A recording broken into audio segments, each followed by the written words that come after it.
বাংলাদেশে শুধুমাত্র একটি রাজনৈতিক নির্বাচনী আন্দোলন হচ্ছে না, বাংলাদেশে একটি সাংস্কৃতিক এবং আদর্শগত আন্দোলন হচ্ছে।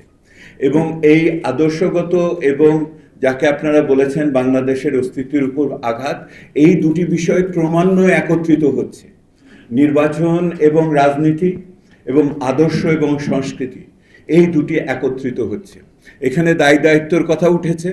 নাগরিক সমাজ ঐক্যবদ্ধভাবে এইটার প্রতিবাদ করার ক্ষেত্রে এখন পর্যন্ত, আজকে পর্যন্ত আমি সেই রকমভাবে আমরা দেখতে পাইনি। আজকের এই উদ্যোগ নিঃসন্দেহে আমাদের উৎসাহিত করবে। আমাদের যেটা মনে রাখতে হবে, নাগরিক উদ্যোগ যদি না থাকে তাহলে অবশ্যই ওই নীরব সংখ্যাগরিষ্ঠদের উপরে ওই সংখ্যালঘু উগ্র মানুষগুলো কিন্তু রাজত্ব করবে। এই সাহসটা আমাদের নাগরিক সাহস দেখানোর এটি সময়, একতার এটি সময়।